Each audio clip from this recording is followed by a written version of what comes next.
प्रणाम dear students. तो बेटा कल के टॉपिक को कंटिन्यू करते हुए केमिकल प्रॉपर्टीज ही हम करेंगे एल्कीन की। और आज हमारी केमिकल प्रॉपर्टी है addition of hypohalous acid. Serial number जो भी हो आप देख लेना अपना।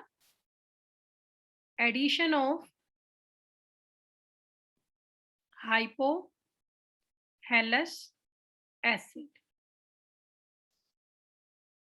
What is hypohalous acid? HOX। Hypohalous acid है HOX। एक्स यहाँ पे बेटा क्लोरीन, ब्रोमीन, आयोडीन कुछ भी हो सकता है।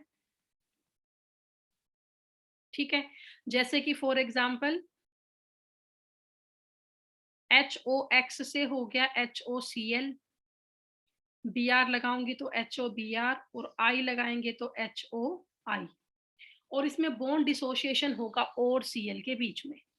तो पहला एग्जाम्पल देखिए, मैंने पहला एग्जाम्पल लिया ethene CH2 double bond CH2 और मैं इसमें ऐड कर रही हूँ HOCl। तो जो मैंने कि एग्जाम्पल लिया है इथीन का, ये सिमेट्रिकल एल्कीन है। कैसी एल्कीन है ये? सिमेट्रिकल। तो बेटा ये आपको पता ही है, अगर सिमेट्रिकल एल्कीन होगी तो वहां पे कोई भी रूल नहीं लगता। यहाँ आपकी मर्जी है, आप कहीं नेगेटिव पार्ट जोड़ो और कहीं भी पॉजिटिव पार्ट जोड़ो। ठीक है, तो HOCl में बॉन्ड डिसोशिएट कहाँ से होगा? O और Cl के बीच में। O पे आएगा नेगेटिव चार्ज और Cl पे आएगा positive charge, because oxygen is more electronegative as compared to chlorine. तो इस केस में यहाँ पे आंसर क्या होगा? देखिए, एल्कीन सिमेट्रिकल है, कोई रूल नहीं लगेगा। तो ये देखो बेटा CH2 डबल बॉन्ड मैंने सिंगल कर दिया CH2। किसी भी एक को आप OH दे दो और किसी भी एक को आप Cl दे दो, कोई फर्क नहीं पड़ेगा, बिकॉज एल्कीन इज सिमेट्रिकल। अब मैं इसका नाम लिखती हूँ, तो फंक्शन ग्रुप OH है, कार्बन 1 पे आएगा तो 1 और 2। तो कार्बन 2 पे सब्स्टिट्यूएंट है, उसका नाम क्या है? 2 पे क्लोरो। 2 पे क्लोरो, नंबरिंग में 2 कार्बन है तो इथ बॉन्ड सिंगल है तो एन, और कार्बन 1 पे है ओल, तो इसका IUPAC नेम क्या हुआ? 2 chloro ethanol. Now second example, suppose that मैंने लिया CH3 CH double bond CH2 और मैं इसमें ऐड करवा रही हूँ HOI। जो एल्कीन मैंने ली दैट इज द प्रोपीन, और आप सबको पता है propene is the unsymmetrical alkene. किसी को शायद कंफ्यूजन नहीं होगा सिमेट्रिकल और अनसिमेट्रिकल एल्कीन में। अगर मैं किसी एल्कीन को डबल बॉन्ड से तोड़ती हूँ तो बराबर 2 हिस्सों में टूटेगा तो सिमेट्रिकल एल्कीन होगी, और अगर किसी एल्कीन को डबल बॉन्ड से तोड़ने पर बराबर 2 हिस्सों में ना टूटे तो वो अनसिमेट्रिकल एल्कीन होगी। तो ये जो आपका एग्जाम्पल है इट इज अनसिमेट्रिकल एल्कीन, क्योंकि अगर मैं इसको डबल बॉन्ड से डिसोशिएट करती हूँ तो ये बराबर 2 हिस्सों में नहीं टूटता। इस C के पास एक ही H रहता है, इस C के पास 2 H रहते हैं। प्लस मैंने इसमें ऐड किया HOI। तो HOI में कहाँ से बॉन्ड टूटेगा? और I के बीच में से। O पे नेगेटिव चार्ज और I पे positive charge, because oxygen is more electronegative as compared to iodine.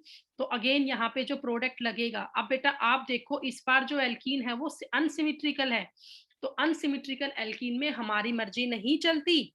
तो इस केस में अगर हमें नेगेटिव और पॉजिटिव पार्ट को ऐड करवाना है तो कोई ना कोई रूल लगाना पड़ेगा, और वो रूल कौन सा लगेगा? Markovnikov addition. वो रूल कौन सा होगा भाई? मार्कोनिकोव एडिशन का होगा। तो मार्कोनिकोव एडिशन या मार्कोनिकोव रूल क्या कहता है? डबल बॉन्ड वाले कार्बन में जहां पे H कम है, बेटा मैं अगर इसकी नंबरिंग करूं तो ये कार्बन 1, ये कार्बन 2 और ये कार्बन 3। कार्बन 1 पे 2H एटम है, कार्बन 2 पे एक ही H एटम है। तो आप सबको पता है मार्कोनिको रूल क्या कहता है? डबल बॉन्ड कार्बन में जहां पे H कम है वहां नेगेटिव पार्ट अटैच होगा। ठीक है, at double bonded carbon, at double bonded carbon which have less hydrogen, which have less hydrogen is bonded to negative part. ठीक है, डबल बॉन्ड कार्बन में जिसके पास H कम है वो नेगेटिव पार्ट से जुड़ेगा, ये कहता है मार्कोनिको रूल। तो कार्बन 2 पे एक ही H है, डबल बॉन्ड वाला है, कार्बन 1 पे 2 H है, तो जिसके पास H कम है वहां पे आएगा नेगेटिव पार्ट। तो आंसर क्या बनेगा देखिए, CH3 CH double bond single कर दिया CH। अब इसके पास तो बच्चों CH2, नेगेटिव पार्ट कहाँ जाएगा, कार्बन 2 के पास, तो यहाँ पे तो आ गया OH और कार्बन 1 पे क्या आ गया I। अब अगर मैं इसका IUPAC नेम लिखती हूँ तो वो क्या होगा, I सब्स्टिट्यूएंट है, 1 2 3, कार्बन 2 पे मेन फंक्शन ग्रुप है अल्कोहल, तो इसका नाम होगा 1 पे आयोडो, 3 कार्बन है तो प्रोप, बॉन्ड सिंगल है तो एन, और कार्बन 2 पे क्या है ओल, इसका नाम हुआ 1 आयोडो प्रोपेन 2 ओल। ठीक है, तो आपको ध्यान रखना है अगर एल्कीन सिमेट्रिकल है तो कोई रूल फॉलो नहीं होगा, लेकिन अगर एल्कीन अनसिमेट्रिकल है तो वहां पे मार्कोनिकोव एडिशन होगी। और मार्कोनिकोव एडिशन क्या कहता है, डबल बॉन्ड कार्बन में जहां पे H एटम कम है वहां नेगेटिव पार्ट आएगा, और जहां पे H एटम ज्यादा है वहां पे पॉजिटिव पार्ट आएगा। तो ये आपकी एडिशन हुई किसकी बेटा, हाइपोहेलस एसिड की। अब मे भी एग्जाम में ये यू आ जाए, देखो एरो पे ये लिखा आ जाए Cl2, H2O, तो आपको पता होना चाहिए Cl2 प्लस H2O से क्या बनता है, एक तो HCl प्लस एक HOCl। तो अगर बाय चांस एग्जाम में एरो पे ये लिखा आ जाए Cl2H2O Br2H2O, तो आप समझ जाना कि यहाँ पे हाइपोहेलस एसिड ऐड होगा, मतलब यहाँ पे HOCl ऐड होगा। ओके, कर लें आप ये। तो बेटा इसके बाद नेक्स्ट केमिकल प्रॉपर्टी है आपकी hydration of alkene. Next chemical property is hydration of alkene, मतलब ये बना addition of water. What is hydration, addition of water in alkene. Alkene में हम क्या ऐड करवाएंगे, वाटर। तो बड़ा सिंपल सा इसका फिनोमिना है, जब भी आप एल्कीन में वाटर ऐड करवाते हो, एल्कीन में जब भी आप वाटर ऐड करोगे इन प्रेजेंस ऑफ कंसंट्रेटेड H2SO4, चाहे हाइड्रेशन हो चाहे डिहाइड्रेशन हो, होगा H2SO4 से। एल्कीन में वाटर ऐड करवाया इन प्रेजेंस ऑफ कंसंट्रेटेड H2SO4, तो अल्कोहल की फॉर्मेशन होगी। किसकी फॉर्मेशन होगी, अल्कोहल की।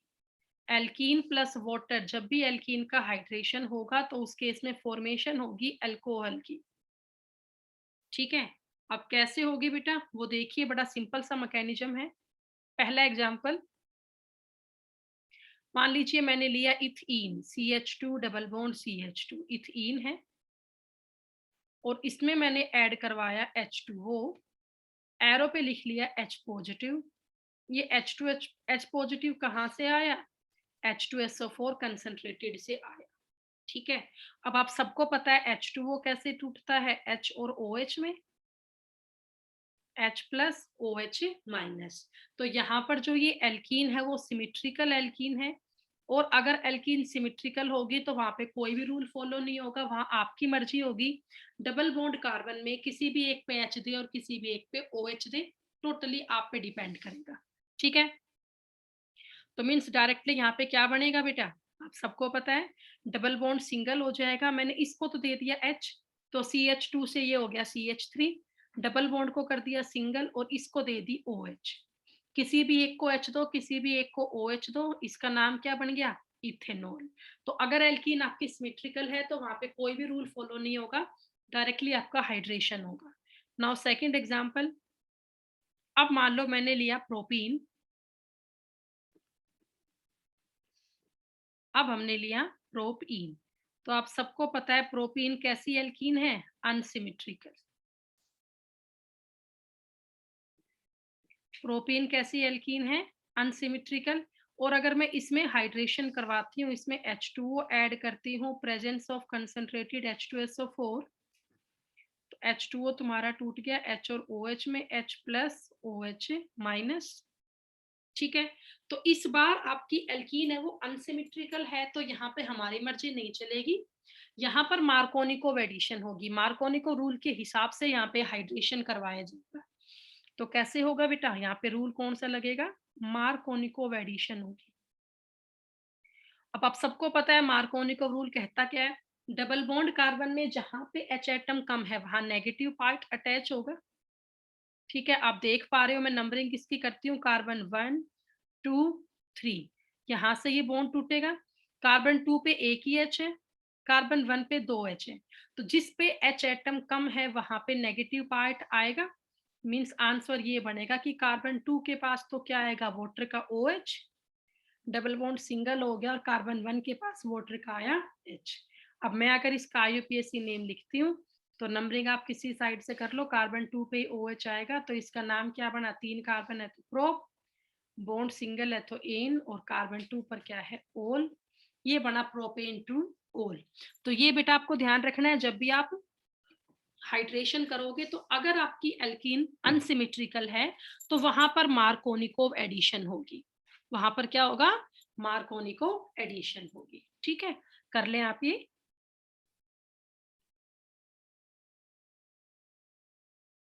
Next is oxidation of alkene. तो सबसे पहले हम करेंगे इसमें complete oxidation, complete oxidation.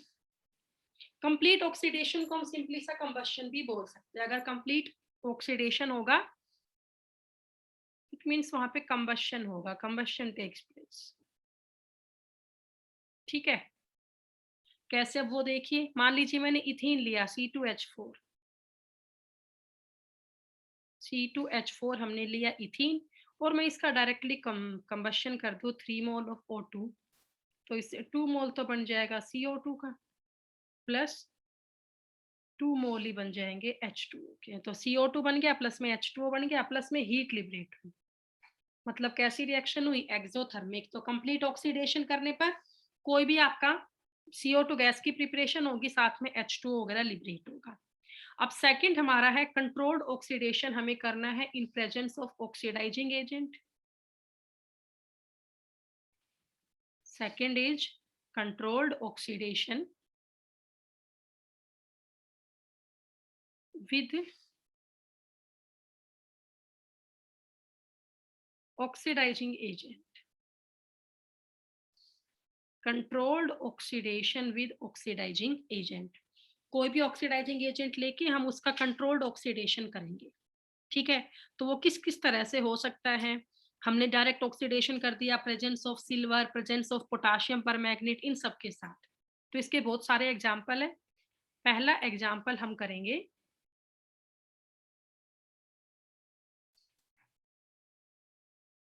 Oxidation with oxygen, oxidation with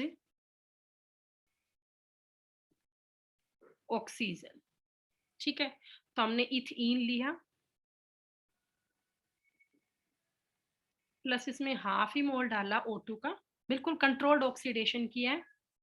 presence of silver काम करेगा ऑक्सीडाइजिंग एजेंट का एट 575 केल्विन। तो होगा क्या बेटा, जो ये CH2 और CH2 का डबल बॉन्ड है ना, ये सिंगल हो जाएगा, और इन दोनों कार्बन के बीच में एक एक O ऐड हो जाएगा। मतलब ये बन गया इपोक्सी इथीन। क्या बन गया ये, इपोक्सी इथेन, या इसी को हम बोलते हैं इथाइलिन ऑक्साइड। इसी को हम क्या बोलते हैं, इथाइलिन ऑक्साइड, या ये ही होता है ऑक्सीरेन। दो तीन नाम है इसके, इपोक्साइड बोल दो, इथाइलिन ऑक्साइड है, या ऑक्सीरेन इसको हम बोलते हैं। नेक्स्ट एग्जांपल, सपोज दैट मैंने लिया यहाँ पे साइक्लोब्यूटीन, और मैं इसमें हाफ मोल ऑफ O2 डालती हूँ, प्रेजेंस ऑफ सिल्वर 575 केल्विन। तो फिर वही होगा, डबल बॉन्ड कैसा हो जाएगा, सिंगल, और डबल बॉन्ड वाले कार्बन के बीच में क्या आ जाएगा, O। क्या आ जाएगा, O।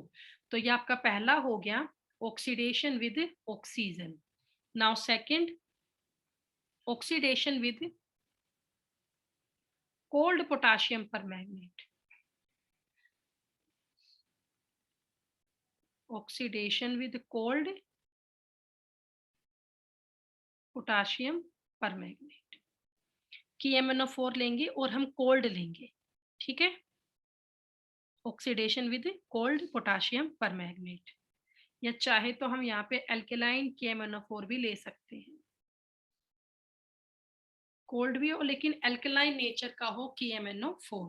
तो उस केस में क्या होगा बेटा, एल्कीन से अल्कोहल की प्रिपरेशन होगी, डाइओल्स आपके बनेंगे। ओके, कैसे बनेगा देखिए बेटा। तो ऑक्सीडेशन हम कर रहे हैं एल्केलाइन KMnO4 से। इस रिएक्शन को हम बोलते हैं हाइड्रोक्सिलेशन रिएक्शन।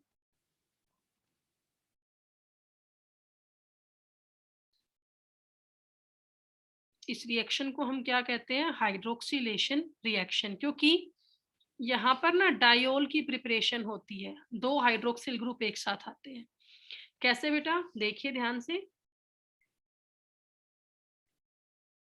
सपोज दैट मैंने इथीन ली, CH2 डबल बॉन्ड CH2, इसका नाम क्या है, इथीन। और इथीन में मैं H2O ऐड करूं प्लस नेसेंट O लूं। नेसेंट O क्या है, जस्ट बॉन्ड जो अभी बनी, ठीक है। तो नेसेंट O कहां से आई, मैं इसका नाम लिख देती हूँ, इट इज नेसेंट ऑक्सीजन। और ये नेसेंट ऑक्सीजन कहां से निकल के आई है, from KMnO4, because KMnO4 is oxidizing agent, तो क्या लिबरेट करेगा, नेसेंट ऑक्सीजन। तो ये नेसेंट O आई है किससे, KMnO4 से। और टेम्परेचर रेंज मैंने यहाँ पे रखी 298 to 303 केल्विन। तो अब यहाँ पे क्या होगा बेटा, देखो टोटल यहाँ पे 2 H और 2 ही O है, तो जो ये डबल बॉन्ड है वो सिंगल हो जाएगा, CH2 डबल बॉन्ड सिंगल हो गया, CH2, एक OH यहाँ आ गया और एक OH यहाँ आ गया, ये बन गया। इसका मैं नाम बताऊं तो इसका IUPAC नेम तो होता है इथेन 1,2 डाइओल। और अगर मैं इसका कॉमन नेम लिखती हूँ तो इसका कॉमन नेम होता है इथाइलिन ग्लाइकोल। इसका कॉमन नेम क्या होता है, इथाइलिन ग्लाइकोल। और जो ये इथाइलिन ग्लाइकोल है ना, ये एक एंटीफ्रीज सॉल्यूशन होता है, मतलब कि ये बेटा रेडिएटर ऑफ कार में डलता है। ओके, तो ये पानी को जमने से रोकता है।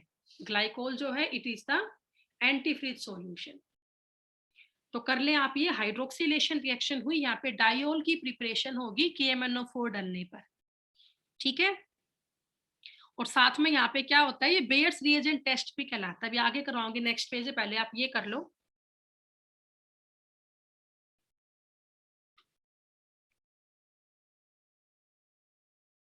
अब ये जो रिएक्शन है ना, इसको हम बेयर्स रिएजेंट टेस्ट भी बोलते हैं, देखिए।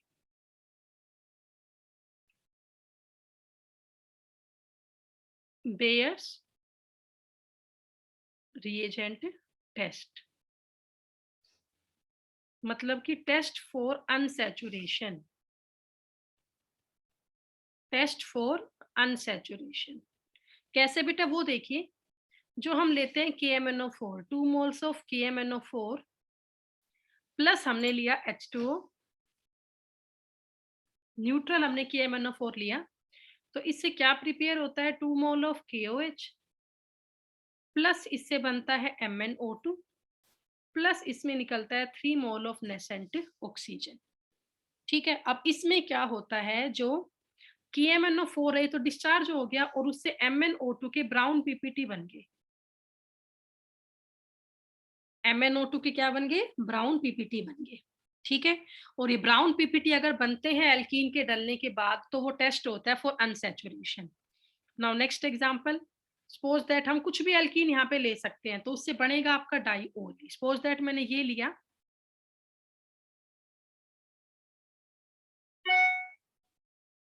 साइक्लोब्यूटीन मैंने ली, और मैं सिंपली इसमें डाल देती हूँ KMnO4 प्लस H2O, बस। और टेम्परेचर रेंज मैंने रख दी 298 से 303 केल्विन। तो डायरेक्टली यहाँ पे डबल बॉन्ड टूट जाएगा और दोनों कार्बन के पास एक एक OH आ जाएगी, फिर से डाइओल बन गया। इसका नाम हो गया साइक्लोब्यूटेन 1,2 डाइओल, साइक्लोब्यूटेन 1,2 डाइओल, ठीक है। तो ये हमने ऑक्सीडेशन किया था कोल्ड KMnO4 के साथ। अब हम यहाँ पे KMnO4 लेंगे, वो कैसा लेंगे, हॉट लेंगे। अब तक जो ये KMnO4 था वो कैसा था, कोल्ड था, इतना यहाँ पे टेम्परेचर हाई नहीं था। देखो टेम्परेचर की रेंज क्या है, 298 से 303 केल्विन के बीच में है। लेकिन अब यहाँ पे हम लेंगे hot alkaline KMnO4।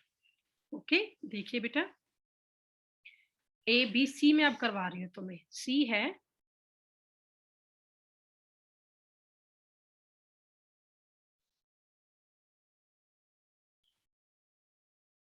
Oxidation with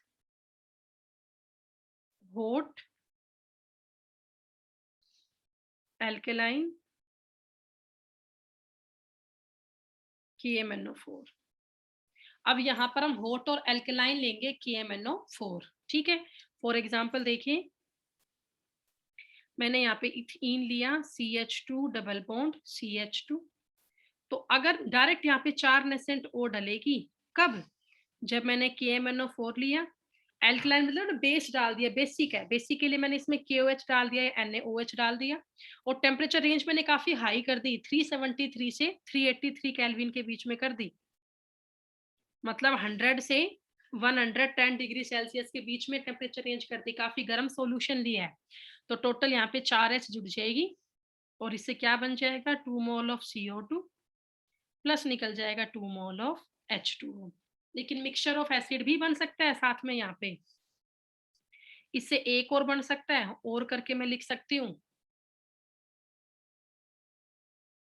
HCOOH के 2 मोल्स, मिथेनोइक एसिड बन गया। ये क्या बना, इथेनोइक एसिड। तो अगर आप हॉट और एल्कलाइन KMnO4 लेते हो तो उससे कार्बोक्सिलिक एसिड की फॉर्मेशन भी हो सकती है, और साथ में आपका CO2 एंड H2O भी बन सकता है, ठीक है। लेकिन जनरली इसमें ये बनता है CO2 और H2O। हाँ, नॉन टर्मिनल एल्कीन्स होगी तो उसमें अलग अलग प्रोडक्ट आपके बन सकते हैं। तो ये आपका ऑक्सीडेशन हुआ कोल्ड KMnO4 से हॉट KMnO4 के साथ डायरेक्ट कंबशन करने पर। अब हम ऑक्सीडेशन करेंगे ओजोन के साथ, ओजोनोलिसिस करेंगे, ठीक है। तो वो इस क्लास में तो हो नहीं पाएगा, अब नेक्स्ट क्लास में करते हैं बेटा उसको हम। बस आज एल्कीन पूरा होके एल्काइन शुरू कर देंगे, कर लो आप इसे पहले।